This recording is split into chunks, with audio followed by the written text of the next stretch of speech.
discussing. Right. Yeah. And one was your work with the park stuff. Uh-huh. And the other was just your experiences. Yeah. Is either more interesting to you or more compelling, like at the moment, I've got stuff to say about this, or do you care? Can we just talk about whatever? We can talk about whatever. My experiences, I can speak with a different kind of authority because no one can tell me they're not valid. What got you interested in this whole park district? Not park district. What is it? It's the forest preserve. Forest preserve. What got you interested in that in the first place? You know, I'm really fascinated by how nature is like a contested topic, and like who has access to nature. Okay. And I think I don't know. I always feel there's this implicit bias in the way that mainstream society I don't know. Tell me what you think. That like we assume that certain people go to the park and value nature and certain people don't. I think there's like implicit bias about we think who really values nature. I think there's a lot of prejudice and racism in and I think the reason I got interested in it is I took a course when I was an undergrad, environmental anthropology, and I learned a great deal about how the idea of nature is contested. So we might think of nature as like a pristine Edenic landscape that we need to preserve, but not everybody thinks of nature that way. No, that's true. Right, and if we think that our perspective of nature is the only valid one, then we might look at farmers who make their living off of certain landscape and they have to change it. We might demonize them and say, oh, you're environmentally bad for the earth. Yeah, you're not taking care of it, you're exploiting it. Right. Well, what that makes me think of is, like if you think of the whole education system in this country, it is all very Western oriented. Yeah. It's all like, European. And so they've decided what is of value to learn. Right. All those different things. But that also applies to things like art galleries. What kind of art is worthy of appreciation? What kinds of things what kinds of music, what kinds of things in general are worthy of appreciation? I almost feel like nature kind of falls into this, like, well, you're supposed to appreciate it our way, because our way is the right way. That's a good point. You go to this park and you enjoy it. You have to be neat, you don't mess anything up. You use the picnic space, you know what I mean? It's like this whole sense of like, here's the right way to appreciate this. And so I think a lot of people might, who don't come from that background or who aren't necessarily find those ideas compelling, or just like, that's no fun. It's not what I want to do. Yeah. So I'm just not even going to go there. I mean, why would I go there? Right. I think that's the follow through with what you're saying is that then our parks and forest preserves and public open spaces are designed and managed in a way that privileges one worldview over all others. So it might seem irrelevant to a lot of people. It might feel oppressive, like you're telling me to act. You're controlling my behavior in this space. Right. And at the end of the day, it's not totally natural. It's a managed landscape. Oh yeah. It's like the rec center. It's like the recreation center or the library. Exactly. What constitutes natural is even defined, as you say. So it's like it's a park from the English park tradition, or European French maybe to a certain extent. It's like, well, these trees are valuable, this is junk, these plants, Weeding, even. Exactly. Yeah, we have things that we say, these don't belong here. It's fascinating to me, the way that, like, our relationship with nature mirrors our relationship to each other.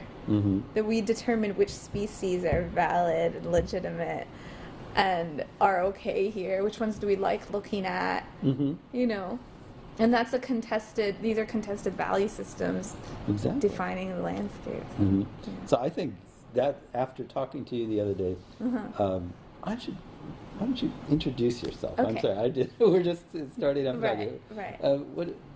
What is your full name? Don't spell it. Just Okay. say it. Raha Behnam. Behnam? Behnam. I go by Raha Behnam. My full last name is Behnam Shabahang. Behnam Shabahin? Did I get that right? Yes. Okay. Behnam Shabahin. Yes. Yeah. Behnam. Beh. Is there a No, it's just Behnam? Behnam. Behnam Shabahin. Okay. That's it. Yeah. And you're a student of I'm a graduate student in the urban planning program. urban planning. And so we first met, you came, you're doing a project, right? Right. So I came to CU Immigration Forum meeting because I'm working on a project that involves connecting to a wider range of people and communities and backgrounds,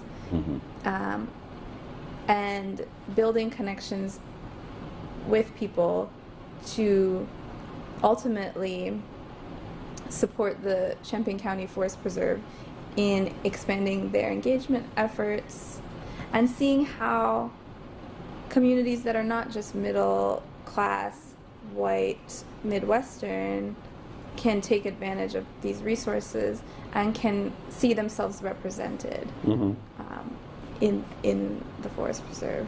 Okay. It's kind of broad, you know. It is, yeah. But I think it's working for me because it means being able to be flexible with what arises, you know, what people say. So that's the backdrop for listeners and viewers of what we're talking about right now is what makes these spaces appeal to certain people. And if you think about it, if you take it even a step further, there's also a class thing involved too, because I know, particularly out west, but maybe even around here as well, there are a lot of, let's call them sort of blue-collar-ish types. They want to use parks as places to drive off-road vehicles, to take their big trucks and drive through, and motorcycles, you know, motorized vehicles in these spaces, doing things like it. And the we'll call them the higher classes, the more, you know, money classes, like, oh no, you're ruining this space by doing it. It should be pristine nature. Well, of course, we already discussed how it is not pristine. It should fit our definition of untouched nature. So there is a certain class struggle going on as well as cultural struggles, I guess you could say, too. Absolutely. So that makes it really difficult, doesn't it? Yeah. I think it's like any other contest or struggle for power, resources. At the end of the day, you notice that a certain value system seems to pervade over most of our resources, so that the contests are not on even playing ground. Right.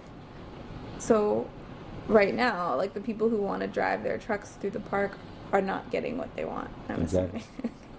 Exactly. Yeah. And what was I going to say? A thought just jumped into my head while you were talking. Oh, value system. Yeah, and even with the value, it's like, if it's pretty, it's worth preserving.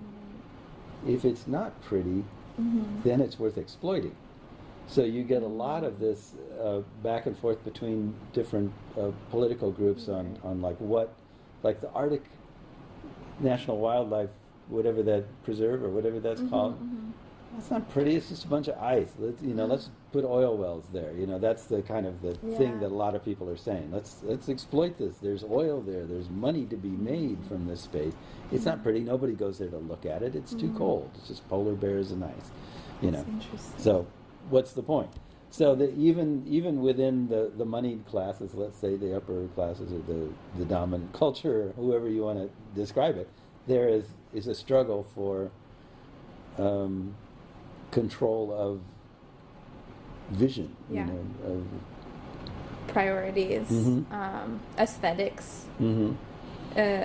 Until someone can turn around, I guess, in that example, and say, suddenly create a movie about the beauty of the you know, very vast icy landscape, maybe a lot of us won't care. So it's really interesting. I don't know how you would resolve something like that, because you either take the people who own and or pay the most for things, and you take the power away from them, which they don't like and they don't give up very easily. And then who do you give it to? Because then you're subdividing it amongst a whole range of different ideas and desires and whatnot. Right. Well, I think it's more important that we analyze our assumptions about, first of all, what is nature and who does it serve. That's really what's fascinating to me. So there's a lot of discourse around sustainability, but I think sustainability is an open question. I mean, if for a park to be environmentally sustainable, it's not one thing. There are practices in management that you can look at them and argue over, well, what is the most sustainable way to manage this landscape? And then is it really sustainable if ultimately it's a resource that only a very small part of society think is relevant? Yeah. And what does that even mean necessarily? Because sustainable, to me, the first thing that pops into my head is exploitation. Can we continue to exploit it long term? Right. Nature, if left alone, sustains itself. I mean, it deals with its own problems. If something gets out of hand, it figures out a way. You know, it's got its ways of working through things, natural processes that you know, the Earth was fine for many billions of years before we came along and decided that we knew better than about how to use it or what to do with it. So I'm not even sure what that means. I mean, environmental sustainability, what is that? How is it described in the textbooks and all that stuff? What is that supposed to be? You're making me think that what environmental sustainability really means is how can certain people continue to exploit certain resources without them running out, right? Because everything's going to be fine. I mean, it's a question of our survival and who gets to survive, who gets their needs met, I guess. I don't know. These are big questions. They are big questions. Maybe I'm a little bit overwhelmed. We should dial it back a little bit, possibly. I don't know. This is just what this makes me think of when we're talking about it. Right. I guess ultimately, you know, a lot of people talk about the environment in isolation from society, and I think that's a huge problem. And for example, I mean, I think you see this a lot when you hear conflicts between people who live off the land, as in farmers, sustenance farmers, and those who think that these lands should be somehow preserved or conserved. So don't work it, leave it alone. And there are real ideological conflicts here. And also, if people don't feed themselves, what will they do? You know, it's also an argument to incorporate them into global capital markets. So, I don't know, it just gets more and more complicated for me. It does. Yeah. It is strange because we tend to use the term nature as if that is something distinct and different from this. This is part of nature. I mean, nature is just the world and all the stuff in it, and we are part of that, and we are living. This is a possibly more sophisticated, or maybe not, version of two squirrels in a hollow tree with a nest with, you know, of leaves and stuff like that. They worked that out, and it's working for them, and it's cool. We're here in this much bigger hollow tree, hanging out and doing whatever. I mean, hopefully doing something worthwhile. I don't know. Maybe no more worthwhile than going, how many walnuts do we have? I don't think we have enough walnuts. For next year. Those other squirrels took all of our that's terrible. all of our acorns. So it's interesting that how humans somehow we imagine ourselves to be above or apart or somehow separate from the world, and we're not. We're just animals. Mm-hmm. That's I think it. we're all just trying to figure it out. At the end of the day, it's all about relationships. I mean, we hide behind these ideologies, like Mhm. what is the world really about? Yeah. But in doing so, we come into conflict with each other, and I think that's really where the important opportunity is. How do you deal with the conflict with another human being, or with a group of human beings? You know what I mean? I don't know. Yeah. It's fascinating to me that we use our definitions of the natural world to establish certain relationships with other groups, and either to justify our subjugation of them, or to get access to the resources that we want. Anyway, yeah. But my project's not that complicated. Really? No. That's good. The Forest Preserve project is not. It's much simpler. as So com- you're just trying to figure out how to get underserved Yes. groups to utilize these spaces. Yes, and the Forest Preserve District, for example, Lake of the Woods has a museum of the Grand Prairie, and Homer Lake has a nature interpretive center, and these are public resources where information is disseminated, histories are made. So it's also kind of a larger question of what museums might ask, which is which stories are we presenting? Yeah. Well, museums that's a really fraught topic right there. Yeah. I know my ex used to work, she's Native American, and she got a job at the museum here, and it was like the Spurlock Museum. And it just drove her crazy. She could not stand it. It's like, why is this thing locked up? Because in her worldview, or objects are beings. They have a spirit, I guess you might say. It's an animist sort of religion, and so objects have spirits, and they have agency up to a point. They don't necessarily move on their own, but they can find ways to get to where they want to go if they want to. It's just a whole different way of looking at things, and she could not understand the things that were in there. Like this, you're locking it up. It was more like a cage, like working in a zoo. And it was just a very uncomfortable experience for her. Yeah. She just could not deal with it. And so that was really instructive to me, because I'd always looked at museums as a sort of what would you call it? Just like a place to go to see things that you couldn't see ordinarily. These chairs, you see lots of these chairs, but a strange chair from this faraway place is like, oh, wow, that's really interesting that they sit on those things over there. We sit on these over here. It was more like a large cabinet of curiosities, just strange, interesting things from around the world.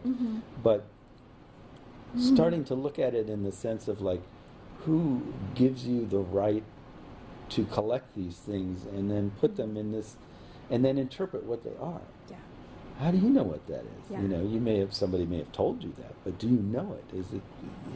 Yeah, I don't know. Totally. Museums are hugely problematic.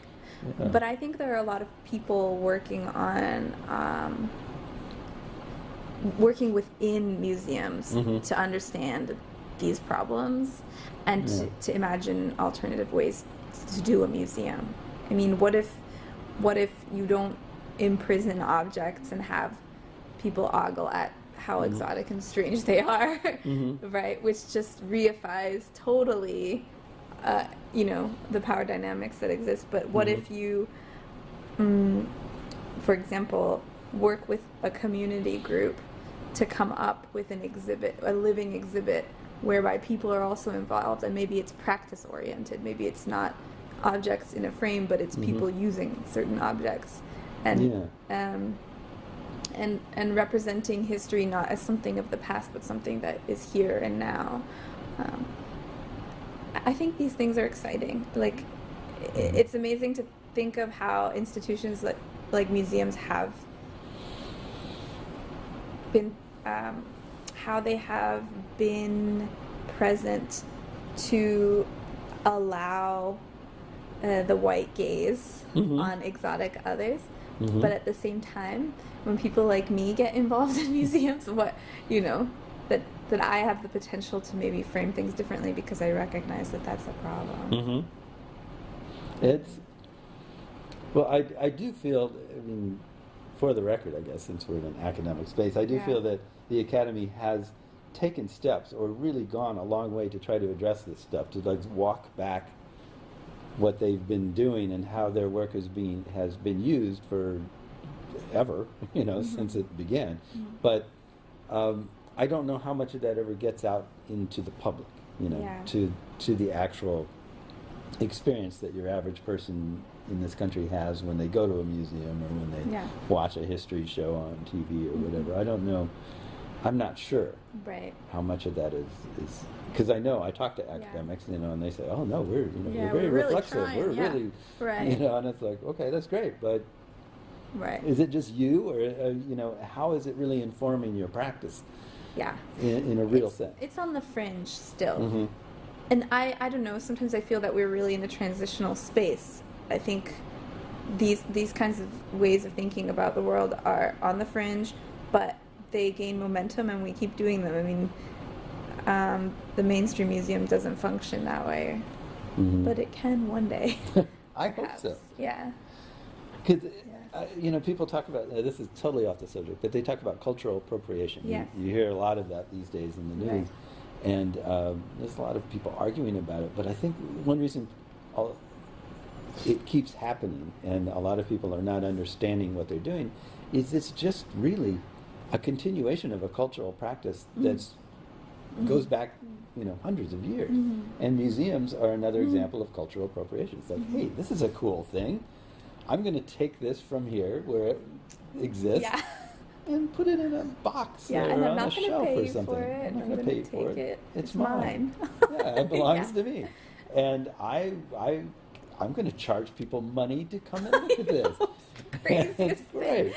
And then you're going to ask for it back. Well, you have to buy it from me if you want it back because it's part of my living. I make a living off this. And its value now could be in the millions of dollars because it's in this cultural context of elite museum world where it can get auctioned, but you can't just buy it with your pocket change. Like that's not. So I know it's unbelievable. It is a time honored. I don't like using the word white when we use the word white on the show. We're talking about culture or a practice, whiteness. We're not talking about an ethnicity or skin color.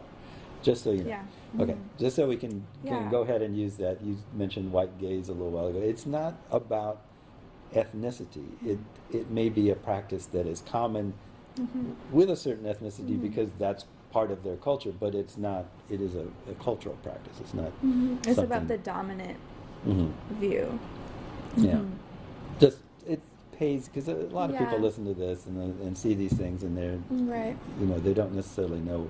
We know what we're talking about, but they don't necessarily know unless we explain it. So I have to stop every now and then. No, it's good. It's good because, But it isn't, I keep pulling you away from your topic, don't I? I'm sorry. No, what is my topic? I don't know. I'm just, you say these things and I go, oh yeah, and then my brain starts running away with me and I'm right starting there to think with you. No, okay, that's good. Yeah. As long as you don't feel like I came here to talk about this. No, I didn't know what we were going to talk about. Okay. Very fluid.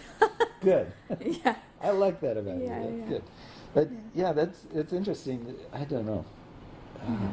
I don't know how to get back to your thing of how do you get underserved populations to use certain kinds of spaces. I would think you would need to make those spaces relevant to those people and to their needs and to their way of doing things. And that, in some instances, like museums, that kind of negates the whole point of the museum in the first place. Or at least it changes it so dramatically that it's like hard to reconcile the two. Now, nature, that's a different thing, I mean, a nice waterfall and some pretty trees, everyone should be able to enjoy that, right? I don't know. Some people might find it terrifying. Waterfalls are kind of scary.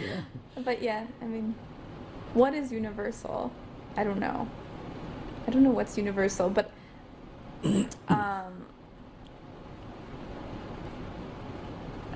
I don't know. It's hard to. A lot of bad things have happened under the guise of universal appeal. Mm-hmm. Mm-hmm. So, I'm really more interested in particulars. Okay. And also in conflict. Uh-huh. I think conflict is very important and very healthy. It's very instructive. Mm-hmm. You learn a lot. Well, when you avoid conflict that is clearly there, you create huge problems, mm-hmm. and it just piles up on top of each other. And I think it's our inability to deal with conflict that makes things worse. Mm-hmm. And we're really, so I get really personal about these things. I think there's a psychology to it. Yeah. And we're not good at dealing with bad emotions. Like when we get angry, we lash mm-hmm. out. When we hurt, when we feel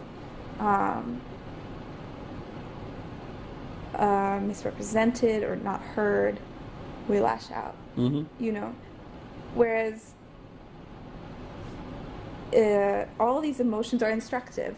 Yeah. They come out of conflict, and if we process them, we can relate to each other more successfully. So, mm-hmm. let's say we do something. Let's say we do something through the forest preserve.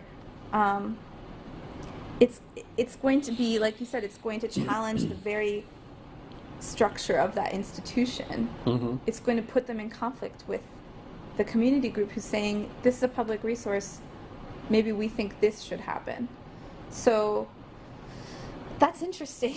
Yeah, it's I agree. really interesting. I don't know what will happen, but I like to think that we could grow together through those kinds of conflicts as a society. We could. I think Yeah. we would have to.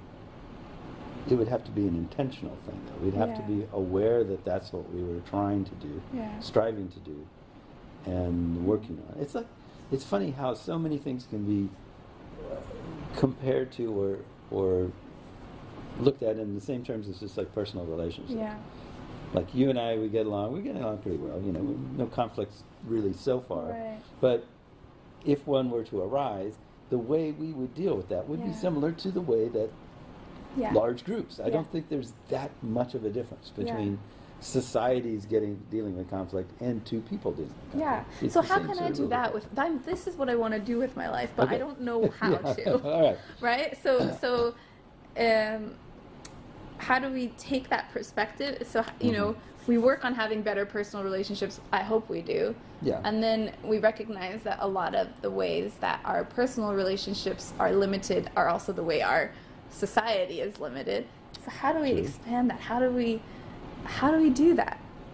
You know what I mean? I do know what you mean. If I had an answer for that, I would probably You make a lot of be money. somewhere else. I'd be on my own private jet right now going, yeah, Right. I figured that one out. That Like was sometimes pretty I good." wish I could take world leaders, Mhm. put them in a room, and say like, "What are you feeling right now? Yeah. You need How discharge." do you feel? Yeah. How does that make you feel? You know, like, and the more power you have, the higher the stakes are. So you don't want to be vulnerable or